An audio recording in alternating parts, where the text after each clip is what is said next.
बहुत समय पहले की बात है। चंदन नगर राज्य के एक छोटे से गांव में राधा और मोहिनी नाम की दो बहनें रहती थीं। राधा का रंग सांवला था तो वहीं मोहिनी का रंग गोरा। मोहिनी की सुंदरता के चर्चे आसपास के गांवों में फैले हुए थे। अरे रुक्मणी रुक्मणी रुक्मणी, मुझे तो समझ ही नहीं आता, राधा का रंग ऐसा क्यों है? कहीं इसका विवाह भी हो पाएगा या नहीं होगा? केशव, राधा भी हमारी ही बेटी है। क्या दोष है उसका? वो जैसी भी है हमारी अपनी है। वाह वाह वाह वाह, उसका क्या दोष है? अरे आसपास के लोग तो हमेशा मोहिनी की सुंदरता की तारीफ करते हैं। मुझे तो राधा के सांवलेपन के कारण लोगों के सामने शर्मिंदा ही होना पड़ता है। इस तरह से बात मत कीजिए, आपकी बातों का असर राधा पर पड़ता है। उसे भी तो ये सब सुनकर दुख होता होगा। हाँ, तुम नहीं समझोगी रुक्मणी। देखना, जो लोग रिश्ते के लिए आते हैं ना, सब उसे ठुकरा के चले जाते हैं। फिर लेकर बैठी रहना अपने सांवले रंग की राधा को, नहीं मिलेगा उसको कोई कृष्ण। केशव की बात सच थी। राधा मोहिनी से बड़ी थी और जब भी कोई लड़के वाले राधा को देखने आते, उसका सांवला रंग देखकर रिश्ता करने से मना कर देते। वे अक्सर मोहिनी को देखकर उसकी सुंदरता के बारे में तारीफ करके चले जाते थे। कन्हैया, मुझे ऐसा क्यों बनाया? क्या मेरी कोई कदर नहीं? लोग सिर्फ मेरे रंग के कारण मुझे क्यों ठुकराते हैं? पीछे से मोहिनी आकर मुस्कुराते हुए राधा को देखती है। अरे दीदी, अब क्या दिन रात रोते ही रहोगी? भगवान भी तंग आ जाएंगे तुम्हारी फरियादें सुनते सुनते। तुम्हें क्या पता मोहिनी, ये कितना दर्द देता है जब लोग तुम्हें सिर्फ तुम्हारे रंग के कारण ठुकरा देते हैं। अरे दीदी, इसमें इतनी चिंता करने वाली क्या बात है? हर किसी को मेरी तरह गोरा और सुंदर थोड़ी ना बनाया भगवान ने। मोहिनी की बातों में छुपे ताने को सुनकर राधा खामोश हो जाती है। राधा को अपने रंग रूप के कारण अपमान सहना पड़ता था। उसकी अपनी छोटी बहन मोहिनी को अपनी सुंदरता पर इतना घमंड था कि उसे अपनी बहन के दुख से कोई फर्क नहीं पड़ता था। मोहिनी तो उल्टा राधा को चिढ़ाती और अपनी सुंदरता का एहसास दिलाती थी। अरे केशव, अरे केशव जी, अरे केशव अरे बहुत बड़ी खुशखबरी लाया हूँ, सुनोगे दिल खुश हो जाएगा। हाँ। क्या खुशखबरी? क्या बात है मुखिया जी, जल्दी बताइए, क्या बात हो गई? अरे दूसरे गांव के जमींदार का बेटा रतन, अरे तुम्हारी बड़ी बेटी राधा को बगीचे में देखकर बहुत प्रभावित हुआ। अरे कल जमींदार मेरे पास आए थे, वो तुम्हारी बेटी राधा का हाथ अपने बेटे रतन के लिए मांगने की इच्छा रखते हैं। आज वो अपनी पत्नी और बेटे रतन के साथ तुम्हारे घर पर राधा को देखने के लिए आने वाले हैं। बताओ, सही हो गया ना काम? क्या क्या क्या क्या कह रहे हैं मुखिया जी? हाँ, चलो अच्छा है, लगता है हमारी राधा को उसका कृष्ण मिल जाएगा। हमारी सांवली बेटी को किसी ने तो पसंद किया। वाह वाह वाह, बहुत बढ़िया। हाँ केशव जी, ये तो बड़ी बात है। अरे सुनो, तुम घर जाकर तैयारी कर लो, जमींदार अपने बेटे का रिश्ता करने के लिए बड़ा उतावला है। चलो चलो चलो, तैयारी करो। अरे रुक्मणी, रुक्मणी कहाँ हो तुम? अरे रुक्मणी जल्दी आओ, कहाँ हो? क्या हुआ? इतनी जोर से क्यों पुकार रहे हो? अरे एक बड़ी खबर है, मुखिया जी अभी अभी चौपाल में मिले। अरे सुनो तो सही, दूसरे गांव के जमींदार का बेटा रतन हमारी राधा को देखकर पसंद कर बैठा है। कल वो मुखिया जी के पास आया था और आज वो जमींदार अपनी पत्नी और बेटे रतन के साथ यहाँ आएगा। क्या? राधा के लिए रिश्ता? ये तो बहुत अच्छी खबर है। भगवान का लाख लाख शुक्र है। हाँ, लाख लाख शुक्र तो है भगवान का। चलो चलो चलो, तैयारियां करो और सुनो, राधा को भी समझा दो, बढ़िया से सज धज जाए, है ना? राधा बेटी, जरा सुन तो, तुम्हारे लिए एक बहुत अच्छी खबर है। क्या बात है माँ? दूसरे गांव के जमींदार का बेटा रतन तुम्हें पसंद करता है। आज वो अपने माता पिता के साथ तुम्हें देखने के लिए आ रहा है। क्या वे सच में मुझे पसंद करेंगे माँ? मेरा सांवला रंग उन्हें पसंद आएगा? अरे ऐसा क्यों सोचती हो? तुम्हारे गुण और स्वभाव तुम्हारी सुंदरता को और बढ़ाते हैं। अब जाओ अच्छे से तैयार हो जाओ। आइए आइए आइए जमींदार साहब, आइए आइए, आपका स्वागत है। अरे ये हमारे लिए बड़ी सौभाग्य की बात है। आइए आइए आइए। अरे धन्यवाद केशव जी, धन्यवाद। हम यहाँ आपके परिवार से मिलने और रिश्ते की बात आगे बढ़ाने के लिए आए हैं। मुखिया जी ने आपको बता ही दिया होगा, है ना? ये वही लड़की है जिसे रतन ने बगीचे में देखा था। इसका रंग तो सांवला है। अरे नहीं माँ, ये वो नहीं है। अरे मैं बगीचे में एक और लड़की से मिला था। अरे वो गोरी और बेहद सुंदर थी। हाँ, यही वो लड़की है जिसे मैंने बगीचे में देखा था। मैं मोहिनी से विवाह करना चाहता हूँ। रुक्मणी जी, हमें आपकी छोटी बेटी मोहिनी बहुत पसंद आई है। वो हमारे परिवार के लिए बिल्कुल उपयुक्त है। मगर हम पहले अपनी बड़ी बेटी राधा का विवाह करेंगे। मोहिनी अभी छोटी है। अरे तो छोटी है तो क्या हो गया? देखिए रुक्मणी जी, मैं बात करता हूँ पते की और बात करता हूँ सच्चाई। सुनिए, राधा जैसी लड़की से कोई विवाह नहीं करेगा। उसका रंग रूप देखिए, मतलब आप समझ रही हैं ना मैं क्या कह रहा हूँ? रुक्मणी ये सुनकर आहत हो जाती है। जमींदार का परिवार मोहिनी का रिश्ता पक्का कर वहाँ से चला जाता है। रुक्मणी और राधा के दिल पर गहरा घाव हो गया था। मोहिनी का घमंड और बढ़ गया, जबकि राधा और भी उदास हो गई। मैं क्या इतनी बुरी हूँ कि हर कोई मेरा मजाक उड़ाता है? छोटी बहन का घमंड और ताने अब सहन नहीं होते। काश मैं इस दुनिया से दूर कहीं चली जाऊं। राधा उठती है और चुपचाप कमरे से बाहर निकल जाती है। राधा जंगल में अकेली भटक रही है। वो गहरे विचारों में डूबी हुई है और रो रही है। तभी एक बूढ़ी औरत गंगाताई वहां दिखाई देती है। गंगाताई के बाल सफेद हैं और वो साधारण कपड़े पहने हुए हैं। उसके हाथ में एक लकड़ी की छड़ी है। अरे बिटिया, तुम यहाँ इस जंगल में अकेली क्या कर रही हो? और तुम्हारी आंखों में आंसू क्यों हैं? आप कौन हैं? मुझे अकेला छोड़ दीजिए। मैं गंगाताई हूँ। मैं इस जंगल में रहती हूँ और जड़ी बूटियों का ज्ञान रखती हूँ। लेकिन तुमसे ज्यादा परेशान कोई नहीं दिखता। बताओ, क्या हुआ?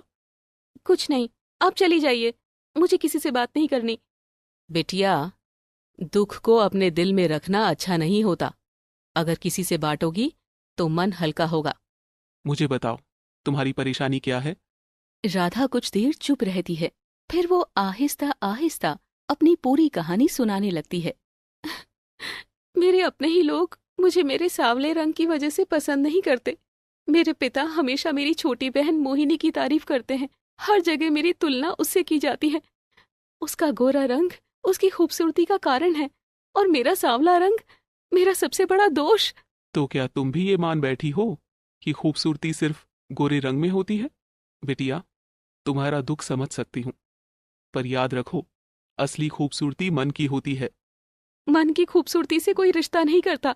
लोग सिर्फ चेहरा देखते हैं। मेरी छोटी बहन हर दिन मेरे रंग का मजाक उड़ाती है। तो क्या तुम खुद को हमेशा कमजोर मानती रहोगी? तुम में कुछ खास करने की शक्ति है। दुनिया को दिखाओ कि तुम्हारे भीतर भी कुछ ऐसा है जो अनमोल है।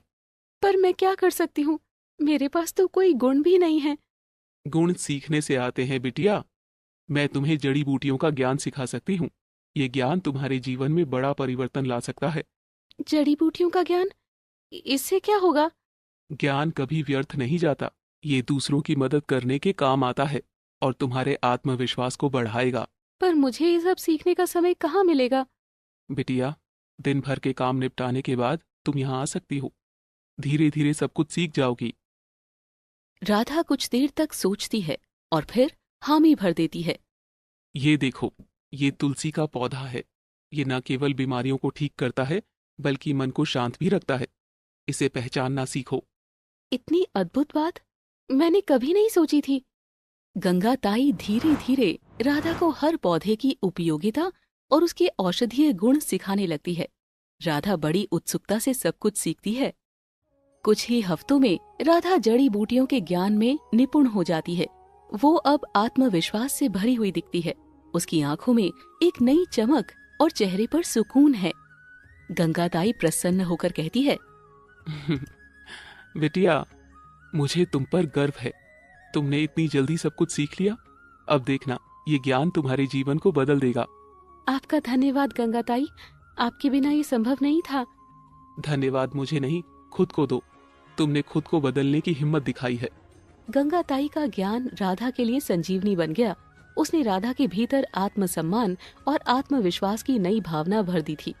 राधा घर के काम खत्म करके चुपचाप अपने कमरे में जाने की कोशिश कर रही थी, तभी मोहिनी उसे रोक लेती है।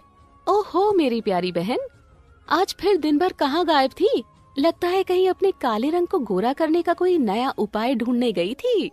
मोहिनी के ताने पर राधा चुपचाप सर झुका लेती है। उसकी आंखों में गुस्सा तो है, लेकिन वो कुछ कहती नहीं। तुमसे बात करने का भी कोई मतलब नहीं है, तुम्हें तो बस सहना आता है। वैसे मुझे समझ नहीं आता कि तुम दिन भर गायब क्यों रहती हो। किसी के घर में लड़की का इस तरह गायब रहना अच्छा नहीं लगता। रुक्मणी कमरे से बाहर आकर दोनों को देखती है। वो राधा के पास आती है। राधा, मोहिनी ठीक कह रही है, तुम दिन भर कहाँ रहती हो? हर कोई मुझसे सवाल करता है, लेकिन मेरे पास कोई जवाब नहीं होता। तुम्हें अपनी जिम्मेदारियां समझनी चाहिए। राधा कुछ बोलने की कोशिश करती है, लेकिन तभी केशव वहाँ आ जाता है। ये समझेगी जिम्मेदारियां? अरे इससे तो उम्मीद करना भी बेकार है। उम्मीद तो उससे की जाती है जो कुछ करने लायक हो। मैं तो चाहता हूं कि ये कहीं भी जाए, लेकिन घर वापस ना आए। जब तक ये घर में है, मेरी चिंता ही खत्म नहीं होगी। राधा के चेहरे पर उदासी छा जाती है। वो चुपचाप अपने कमरे की ओर बढ़ जाती है। केशव और रुक्मणी बरामदे में बैठे हैं। तभी जमींदार अपने बेटे रतन और पत्नी के साथ वहाँ आता है। जमींदार गर्मजोशी से केशव से हाथ मिलाता है। केशव जी नमस्कार, राम राम। हम मोहिनी के बारे में सोच रहे थे, अब और इंतजार नहीं करना चाहिए। इस महीने की शुभ तिथि पर ही रतन और मोहिनी का विवाह करना चाहते हैं। बताइए।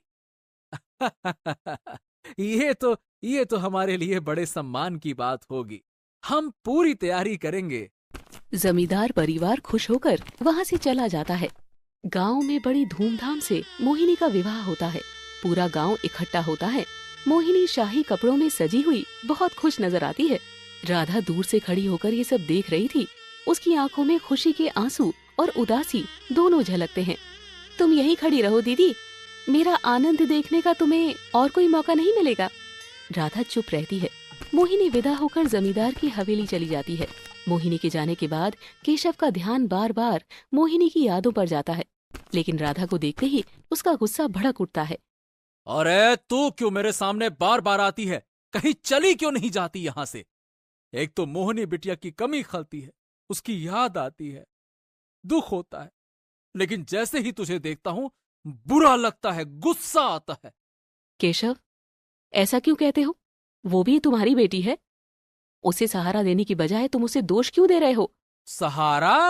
वाह, कौन सहारा दे रहा है इसको? हम ही तो दे रहे हैं। अरे इसकी वजह से कितनी जिल्लत झेलनी पड़ी है, तुम्हें याद है कि नहीं याद है? मैं इस नौस पिटी का भार पता नहीं कब तक उठाऊंगा। हाँ? राधा ये सब सुनकर चुप रहती है। वो अकेले अपने कमरे में जाती है। राधा अगले दिन जंगल में गंगाताई से मिलने जाती है। वो सारा हाल गंगाताई को बताती है। गंगाताई, मेरे पिता मुझे पसंद नहीं करते। मेरी बहन ने तो मेरा मजाक बनाना कभी छोड़ा ही नहीं। अब मोहिनी चली गई है, लेकिन मेरे पिता अब भी मुझे बुरा भला कहते रहते हैं। बेटिया, दुनिया में ऐसा कोई नहीं है जो सबको खुश कर सके, पर जो अपने आप को पहचान लेता है वो सबसे ऊपर होता है। लेकिन मैं क्या करूं? हर दिन मुझे ताने सुनने पड़ते हैं। मुझे लगता है कि मेरा जीवन बेकार है।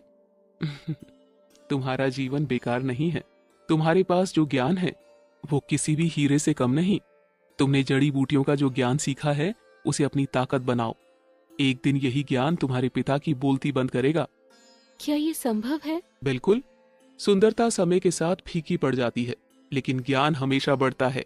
अब तुम सिर्फ अपने ज्ञान पर ध्यान दो। राधा गंगाताई की बात समझ जाती है। वो अगले दिन से और अधिक मेहनत से जड़ी बूटियों का अध्ययन करने लगती है। एक दिन केशव अपने आंगन में बैठा था, तभी जमींदार अपने नौकरों के साथ वहाँ पहुँचा। केशव और रुक्मणी उन्हें देखकर आदर पूर्वक खड़े हो गए। जमींदार मुस्कुराते हुए केशव की ओर देखता हुआ बोला, केशव समधी जी नमस्कार, राम राम। देखिए, आज मैं तुम्हारे पास एक खास काम के लिए आया हूं। राम राम राम। अब आपकी सेवा करना हमारा सौभाग्य है। बताइए क्या काम। देखो, मेरी मित्रता राजा विक्रम से है। कल वो मुझसे कह रहे थे कि उन्हें राजमहल में एक दासी की आवश्यकता है, खास तौर पर जो उनके पुत्र यानी कि राजकुमार आदित्य की कक्षा की सफाई और झाड़ू पोछा लगा सके। क्या राजमहल में?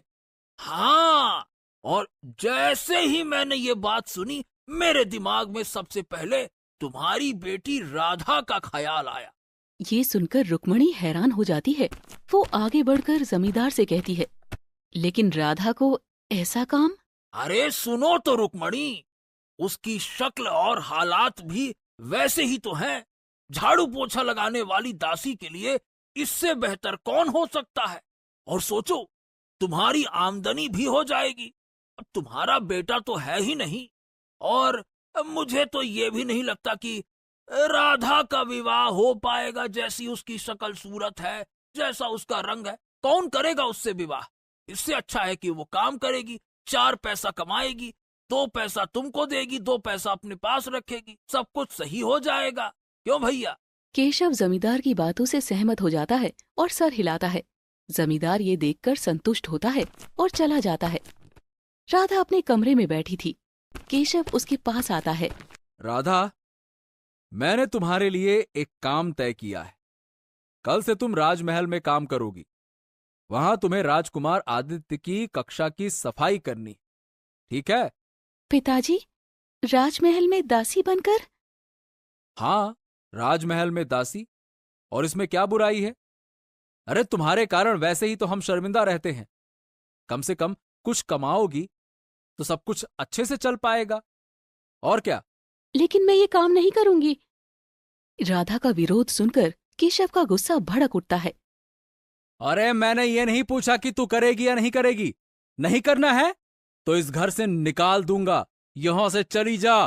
लेकिन याद रखना, मेरे घर में तेरे लिए जगह नहीं रहेगी, समझी? बड़ी आई नहीं करूंगी। रुक्मणी राधा की ओर बढ़ती है और उसे समझाने की कोशिश करती है। राधा, तुम्हारे पिता को क्रोधित मत करो। हम गरीब लोग हैं। अगर तुम्हारे कारण कुछ पैसा घर आने लगे तो इसमें कोई बुराई नहीं है। राधा मजबूर होकर उनकी बात मान लेती है। वो रोते हुए अपने कमरे में चली जाती है। अगले दिन राधा राजमहल पहुंचती है।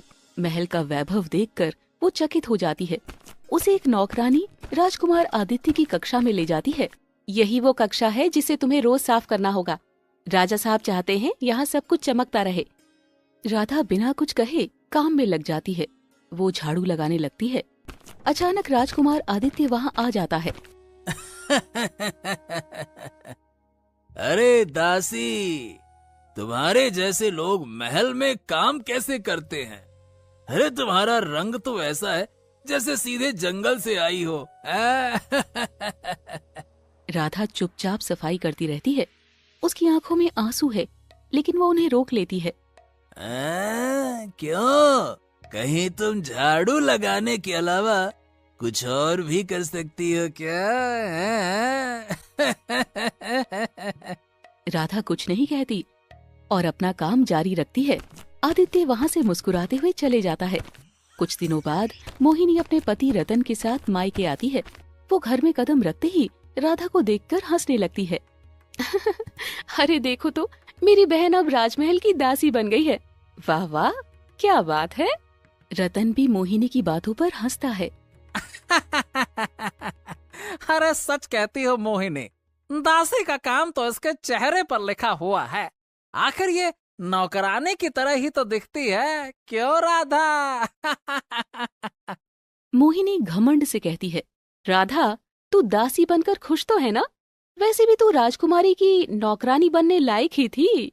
राधा चुप रहती है और कोई प्रतिक्रिया नहीं देती। वो रसोई में चली जाती है। रुक्मणी सब सुनकर आहत हो जाती है, लेकिन कुछ नहीं कहती। एक दिन राजकुमार आदित्य शिकार के लिए जंगल जाता है। वहाँ एक खतरनाक जंगली जानवर उस पर हमला कर देता है। आदित्य बुरी तरह घायल हो जाता है। बचाओ, बचाओ, कोई है, बचाओ, बचाओ। आसपास कोई नहीं होता। आदित्य खुद को किसी तरह बचाते हुए महल लौटता है। राजकुमार की हालत देखकर राजा विक्रम परेशान हो जाते हैं। आदित्य को तुरंत महल के कक्ष में ले जाया जाता है। राज्य के सभी वैद्य बुलाए जाते हैं। मेरे पुत्र को कैसे भी करके मेरे पुत्र को बचाइए, उसके घाव गहरे हैं। वैद्य एक एक कर आदित्य का परीक्षण करते हैं, लेकिन कोई उपचार कारगर नहीं होता। राजा साहब, राजकुमार की हालत गंभीर है। उनके होश में लौटने की क्षमा चाहूंगा, फिलहाल तो कोई संभावना नहीं है। ये क्या हो गया मेरे बेटे, ये क्या हो गया? ये सुनकर राजा विक्रम रोने लगते हैं। राधा ये सब सुनती है और महल में प्रवेश करती है। महाराज, मुझे मौका दीजिए, मैं राजकुमार का उपचार कर सकती हूँ। वैद्य उसकी बात सुनकर हंसने लगते हैं। तुम दासी होकर राजकुमार का उपचार करोगी? ये तो बड़ा ही हास्यास्पद है। राजा विक्रम राधा की ओर देखते हैं। हाँ, अगर तुम्हें यकीन है तो मैं एक पिता होने के नाते, एक राजा होने के नाते तुम्हें अनुमति देता हूँ। लेकिन ध्यान रहे, मेरे बेटे को कुछ और नुकसान नहीं होना चाहिए। जो भी करो उसे ठीक करो, बस जल्दी करो। राधा जंगल से अपनी सीखी हुई जड़ी बूटियां लाती है। वो एक विशेष लेप तैयार करती है और उसे राजकुमार के घाव पर लगाती है। सभी लोग उसकी ओर अविश्वास से देखते हैं। ये लेप दर्द को कम करेगा और घाव भर देगा। कृपया धैर्य रखें। कुछ देर बाद राजकुमार को होश आ जाता है।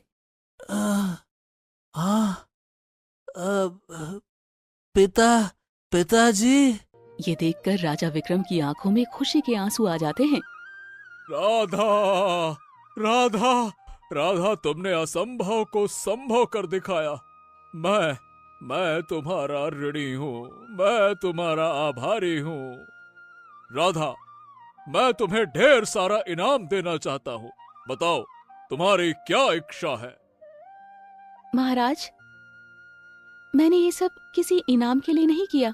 मुझे कुछ नहीं चाहिए। राधा चुपचाप महल से चली जाती है और घर लौटती है। घर पहुंचकर राधा सारी बात अपनी माँ रुक्मणी को बताती है। बेटी, तुमने बहुत बड़ा काम किया है। तभी केशव वहाँ आता है। क्या तूने इनाम ठुकरा दिया? अरे तुझसे और क्या उम्मीद की जा सकती है? उल्टा कहीं की, नासपिटी कहीं की। अरे तेरा दिमाग खराब है क्या जो इनाम ठुकरा दिया? राधा सर झुका लेती है। तभी बाहर से घोड़ों की आवाज आती है। राजकुमार आदित्य और राजा विक्रम घर में प्रवेश करते हैं। आदित्य राधा की ओर बढ़ता है। राधा, मैं तुमसे क्षमा मांगना चाहता हूं। मैं तुमसे हाथ जोड़कर क्षमा मांगता हूं। मैंने तुम्हारे रंग रूप का मजाक उड़ाया, लेकिन आज मुझे समझ में आया कि असली सुंदरता चेहरे से नहीं बल्कि मन और कर्म से होती है। मुझे क्षमा कर दो राधा। मैं चाहता हूं कि तुम मेरी पत्नी बनो। क्या तुम मुझसे विवाह करोगी? राधा चुप रहती है। ये सुनकर राधा हैरान हो जाती है। मुझे समय दीजिए। राजा विक्रम आगे बढ़कर राधा से हाथ जोड़ते हैं। राधा, कृपया मेरे महल की बहू बनकर मुझ पर ये उपकार कर दो। रुक्मणी राधा की ओर देखती है। राधा धीरे धीरे हामी भरती है। उसी दिन राधा और राजकुमार आदित्य का विवाह धूमधाम से संपन्न होता है। पूरे राज्य में खुशी का माहौल है। राधा को गंगाताई की बातें याद आती हैं। गंगाताई सही कहती थी, ज्ञान ही मुझे इस ऊंचाई पर लेकर आया है। राधा अब राजमहल की रानी बनकर सबकी प्रिय हो जाती है। ठाकुर रणवीर सिंह हवेली के अंदर खड़ा हुआ था। तभी उसके गांव का बलवीर नाम का व्यक्ति वहां आ पहुंचा। क्या बात है बलवीर, तुम्हारे चेहरे पर ये चिंता की लकीरें क्यों झलक रही हैं? ठाकुर साहब, मुझे धन की बहुत आवश्यकता है। मेरी बिटिया का विवाह होने वाला है और आप तो जानते हैं कि इस वर्ष फसल ज्यादा अच्छी नहीं हुई है। मैंने सोचा था कि फसल अच्छी उगेगी तो उसे बेचकर बिटिया का धूमधाम से विवाह करूंगा, ओहो, तो इसमें इतनी चिंता की बात क्या है? जब तक इस गांव में ठाकुर रणवीर सिंह जीवित है, तब तक मेरे गांव के किसी भी व्यक्ति को कोई समस्या हो ही नहीं सकती। हाँ रुको, मैं इंतजाम करता हूँ। इतना कहकर ठाकुर रणवीर सिंह कुछ स्वर्ण मुद्राओं की पोटली बलबीर की ओर बढ़ाता हुआ बोला, हाँ ये लो, इसमें 2000 मुद्राएं हैं। जाओ और अपनी बिटिया का धूमधाम से विवाह करो, है ना? और अगर किसी चीज की जरूरत हो तो बेझिझक मुझसे मांग लेना। विवाह में कोई कमी नहीं होनी चाहिए। जाओ जाओ जाओ। ठाकुर साहब, ये तो बहुत ज्यादा है। मेरा तो 1000 स्वर्ण मुद्राओं में ही काम चल जाएगा। ओहो, फिर भी बाकी की स्वर्ण मुद्राएं मेरी तरफ से विवाह के लिए उपहार समझ के रख लो, ठीक है? अगर शादी में कोई कमी रह जाए तो कुछ तो होना चाहिए ना। हाँ ठीक है, चलो जाओ जाओ। बलवीर खुश होता हुआ हवेली से बाहर निकला और अपने घर जा पहुंचा। भाग्यवान! अरे देखो देखो देखो, ठाकुर साहब ने उम्मीद से ज्यादा स्वर्ण मुद्राएं दी है। हमारा गांव ठाकुर रणवीर सिंह के एहसान तले दबा हुआ है। जमींदार तो बहुत से गांव में देखे हैं जो हमेशा गरीबों की जमीन छीनने का प्रयास करते हैं, उन्हें यातनाएं देते हैं, अत्याचार करते हैं। लेकिन हमारे यहाँ का जमींदार ठाकुर रणवीर सिंह कितना दयालु है। हाँ, तुम बिल्कुल सही कहती हो कांता। सच कहा जाए तो ठाकुर रणवीर सिंह जमींदार नहीं, बल्कि हमारे गांव के राजा हैं, राजा, और हम सब उनकी प्रजा हैं। ये सुनकर बलवीर की पत्नी मुस्कुराने लगी। उधर ठाकुर रणवीर सिंह अपनी हवेली के बगीचे में गया तो उसने देखा कि उसकी पत्नी कनक उदास बैठी हुई थी। क्या बात है? क्या हो गया कनक? ये तुम्हारे चेहरे पर उदासी क्यों है? आप तो ऐसे पूछ रहे हैं कि जैसे आपको पता ही नहीं। हमारी शादी को 5 साल हो गए, लेकिन अभी तक कोई संतान नहीं हुई। ये सुनकर ठाकुर रणवीर सिंह भी उदास हो गए। हाँ, पता नहीं भाग्यवान, मुझसे क्या गलती हो गई जिसकी मुझे ये सजा मिल रही है। ये कैसी बातें कर रहे हैं आप? सारे गांव में आपके नाम का डंका बजता है। आप गरीबों की मदद दिल खोल कर करते हैं। कुछ गांव वाले तो आपको राजा हरिश्चंद्र से भी मिलाते हैं। आप भला ऐसा क्या पाप कर सकते हैं? पाप तो जरूर मैंने किए होंगे। ओहो, नहीं नहीं भाग्यवान, न तुमने कोई पाप किया है न हमने किया है। अब ये समझ लो कि शायद ये कोई नियति का खेल है। मैं तो कभी कभी सोचता हूँ कि अगर मैं संतान के सुख से वंचित रहा तो ये मेरी इतनी बड़ी जायदाद का वारिस कौन होगा। मैं तो चाहता हूँ कि मेरा कोई पुत्र हो जो मेरी ही तरह इस गांव की जिम्मेदारी को संभाले। लेकिन ठाकुर रणवीर सिंह थोड़ी देर चुप रहा और फिर उत्साह से बोला, अब अरे तुम चिंता मत करो भाग्यवान। तुमने वो जंगल में रहने वाली बूढ़ी औरत के बारे में तो सुना ही होगा। कहते हैं उसके पास जादुई शक्तियां हैं और जो भी उसके पास गया है वो कभी खाली हाथ नहीं लौटा है। अच्छा, मैं क्या कहता हूँ कि मैं उसी के पास जाऊंगा और उससे कहूंगा कि भगवान से प्रार्थना करे कि हमें जल्द से जल्द पुत्र रत्न की प्राप्ति हो। क्या कहती हो? आप उस घने जंगल में रहने वाली बुढ़िया के बारे में बात कर रहे हैं जो तालाब के किनारे रहती है? लेकिन वो रास्ता तो खतरों से भरा हुआ है। ये बात सही है कि लोग वहाँ से खाली हाथ नहीं लौटते, लेकिन उतनी ही सच्ची ये बात भी है कि 100 में से केवल 5% लोग ही वापस आते हैं। बाकी 95% लोग वहाँ के खूंखार जंगली जानवरों का शिकार बन जाते हैं और कहते हैं कि वो जंगल बड़ा मायावी और विचित्र है। ओहो, अब देखो भाग्यवान, हमें अपनी किस्मत आजमानी है और हम तुम्हारे होठों पर मुस्कान देखना चाहते हैं और अपनी हवेली के वारिस को भी देखना है हमें। उसके पहले हम इस दुनिया को छोड़कर नहीं जाएंगे। कल जाएंगे हम, देखते हैं क्या होता है। अगले दिन ठाकुर रणवीर सिंह अपना घोड़ा लेकर जंगल की ओर रवाना हो गया। कुछ दिन ऐसे ही बीत गए। कनक उदास बैठी हुई थी, तभी वहाँ उसकी नौकरानी आई। ठाकुराइन, आप उदास क्यों हैं? तुम तो जानती हो कि मैंने अपने पति को कितना मनाया था कि वो उस घने जंगल में ना जाए, लेकिन वो कितने जिद्दी हैं। 10 दिन से ज्यादा हो गए हैं, वो अभी तक लौटे नहीं। मेरी चिंता बढ़ती जा रही है। केवल आपकी ही नहीं, पूरे गांव को चिंता है ठाकुराइन। हर एक गांव वाला ठाकुर साहब का बड़ी बेसब्री से इंतजार कर रहा है। ठाकुर साहब के बिना ये गांव अधूरा है। नौकरानी इतना कह ही रही थी कि तभी ठाकुर रणवीर सिंह वहां आ गया। ठाकुर रणवीर सिंह को देखकर कनक के चेहरे से उदासी मिट गई और उसमें चमक आ गई। वो दौड़ती हुई उसके पास गई। जब से आप गए थे, तब से भगवान से यही प्रार्थना कर रही थी कि आप सही सलामत लौट आएं। अब कभी भी उस घने जंगल में मत जाना। ओहो भाग्यवान, तो ये समझ लो कि भगवान ने तुम्हारी सुन ली। अब देखो, चिंता मत करो, मैं वापस आ गया हूँ। चलो चलो चलो चलो, कक्ष में चलते हैं, मुझे कुछ जरूरी बात करनी है। आओ आओ आओ। ठाकुर रणवीर सिंह अपनी पत्नी को कक्ष में ले गया और एक सेब उसकी ओर बढ़ाया। ये देखो, ये लो, ये वही सेब है जो उस बूढ़ी औरत ने मुझे दिया है, जो तालाब के किनारे मायावी जंगल में रहती है। सेब को देखकर कनक चौंक गई। तो क्या आप वहाँ जाने में सफल हो गए? और नहीं तो क्या भाग्यवान, मैं सफल हो गया। अब तुम इस सेब को खा लो, और इसको खाने के बाद हम संतान के सुख से वंचित नहीं रहेंगे। हमें बहुत जल्द पुत्र रत्न की प्राप्ति होगी, ऐसा उस जंगल में रहने वाली बूढ़ी औरत ने कहा है। कनक मुस्कुराने लगी और तुरंत वो सेब खा गई। समय ऐसे ही बीतने लगा और कुछ दिनों बाद कनक गर्भवती हो गई। ये सुनकर ठाकुर रणवीर सिंह अत्यंत प्रसन्न हो गया। हे ईश्वर, धन्यवाद धन्यवाद धन्यवाद। आखिरकार उस बूढ़ी औरत का दिया हुआ चमत्कारी तुलसी सेब काम कर ही गया। कनक मुस्कुराने लगी।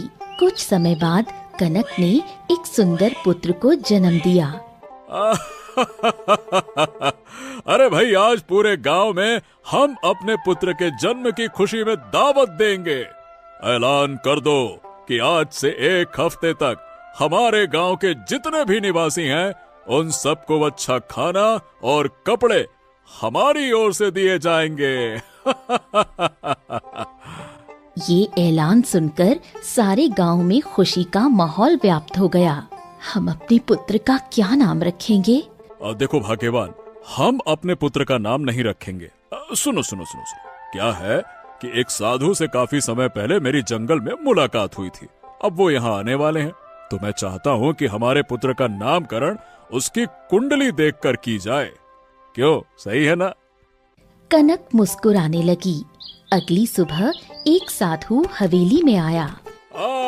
आइए आइए आइए महात्मा जी, आइए। बहुत पहुँचे हुए साधु हैं आप, और आप हमारे महल में पधारे, हम धन्य हो गए। आइए आइए आइए। इतना कहकर ठाकुर रणवीर सिंह साधु के चरणों में झुक गया। साधु महाराज, वर्षों बाद हमें संतान की प्राप्ति हुई है। हम चाहते हैं कि आप उसकी कुंडली के अनुसार उसका नामकरण करें। साधु मुस्कुराते हुए वहीं बैठ गया और बालक की कुंडली बनाने लगा। थोड़ी देर बाद साधु के चेहरे पर गंभीरता छा गई। वो ठाकुर रणवीर सिंह और कनक की ओर गहरी दृष्टि से देखने लगा। क्या बात है साधु महाराज, ये आपके चेहरे पर गंभीरता क्यों है? मेरी बात ध्यान से सुनो।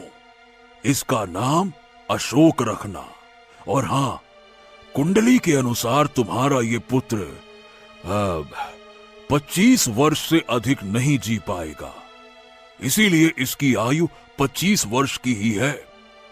अशोक नाम मैंने इसलिए रखा है क्योंकि इसके ग्रहों में जो दोष है वो शायद इस नाम से दूर हो सकता है, परंतु मैं ये बात दावे के साथ नहीं कह सकता। लेकिन हाँ, यदि तुम्हारा पुत्र 24 वर्ष की आयु में बीमार हो जाए तो समझ लेना कि मेरा दिया हुआ नाम भी काम नहीं आया और उसकी कुंडली के दोष नहीं मिटे। ये सुनकर कनक की आंखों में आंसू आ गए। तो क्या साधु महाराज, इसकी कुंडली में दोष दूर करने का कोई उपाय नहीं है? हाँ, नहीं पुत्री, कुछ दोष ऐसे होते हैं जो किसी पूजा, यज्ञ या अच्छे कर्मों से भी दूर नहीं होते। वो एक तरह से मनुष्य की नियति ही होते हैं। तुम्हारे पुत्र की नियति भी यही है। लेकिन हाँ, तुम्हारा पुत्र मानवता के काम आएगा, ये अच्छी बात है। कैसे काम आएगा साधु महाराज? जब समय आएगा तो तुम्हें स्वयं पता लग जाएगा, और जब वो समय आएगा तो मैं स्वयं फिर से यहाँ उपस्थित हो जाऊंगा। इतना कहकर साधु रहस्यमय अंदाज में वहां से चला गया। कनक टूटकर रोने लगी। आखिर हमें कौन से पाप की सजा भुगतनी पड़ रही है? पुत्र की प्राप्ति हुई तो वो भी 25 वर्ष से अधिक नहीं जी पाएगा। हाँ, चिंता मत करो भाग्यवान, भगवान पर भरोसा रखो और प्रार्थना करो। समय ऐसे ही बीतता रहा। 1 वर्ष बाद कनक फिर से गर्भवती हुई और उसने एक और पुत्र को जन्म दिया। मगर इस बार कनक की आंखों में वो चमक नहीं थी। ठाकुर रणवीर सिंह ने अपने नवजात पुत्र को गोद में लिया। अरे बेटे, तुम्हारा नाम होगा सूरज प्रताप सिंह, ठाकुर सूरज प्रताप सिंह। और ये सूरज की तरह हमेशा चमकता रहेगा। समय बीतता गया। अशोक और सूरज अपने माता पिता की छत्र छाया में बड़े होने लगे। देखते ही देखते 23 वर्ष बीत गए। दोनों भाई अब जवान हो चुके थे। गांव में उन्हें भी वैसा ही सम्मान मिलने लगा जैसा उनके पिता को मिलता था। दोनों भाई भी दिल खोलकर गरीबों की सहायता करते थे। हमारा पुत्र अशोक 23 वर्ष का हो गया है। जैसे जैसे समय नजदीक आता जा रहा है, मुझे डर लग रहा है कि कहीं साधु महाराज की कही बात सच ना हो जाए। हाँ, चिंता मत करो भाग्यवान, भगवान पर भरोसा रखो, सब ठीक हो जाएगा। इतना कहकर ठाकुर रणवीर सिंह वहां से चला गया। सूरज अपने खेत में बैठा हुआ था। तभी वहां मुखिया की पुत्री चंद्रलता आ गई। क्या हुआ? तुम्हारे चेहरे पर ये उदासी कैसी? सूरज और चंद्रलता एक दूसरे से प्रेम करते थे। चंद्रलता, बात ये है कि न जाने क्यों मैं देख रहा हूँ कि मेरे माता पिता कुछ दिनों से बड़े गंभीर सोच में डूबे रहते हैं। उनके चेहरे पर एक विचित्र सी उदासी है। मैंने कई बार उनसे कारण पूछा कि क्यों उदास रहते हैं वो, लेकिन हर बार उन्होंने बस मुझे टाल दिया, कुछ भी नहीं बताया। ये सुनकर चंद्रलता गहरी सोच में डूब गई। हो सकता है कि वो अपनी परेशानी तुमको नहीं बताना चाहते हो, लेकिन तुम चिंता मत करो, जो भी होगा बहुत जल्दी सामने आ जाएगा। खैर, अब देखो चंद्रलता, मैं बहुत जल्दी अपने माता पिता से तुम्हारे बारे में बात करूंगा। मेरी समझ में ये बात नहीं आती कि आखिर तुम अब तक अपने माता पिता से बात क्यों नहीं कर पाए। अरे अरे अरे, तुम नहीं कर पाएगा क्या मतलब है? तुम्हें बताया तो है मैं छोटा बेटा हूँ भाई। पहले बड़े भैया का विवाह हो जाए तभी तो मैं बात करूंगा ना। मैं जानती हूँ, जब तक अशोक भैया का विवाह नहीं होगा तब तक तुम्हारा विवाह कैसे हो सकता है। मैं तो मजाक कर रही थी। इतना कहकर चंद्रकला अपने घर चली गई और सूरज हवेली की ओर लौट गया। समय ऐसे ही बीतता रहा, परंतु एक दिन अशोक जब 24 वर्ष का हुआ, वो अचानक बुरी तरह से बीमार पड़ गया। अशोक को इस अवस्था में देखकर उसकी माँ कनक टूटकर रोने लगी।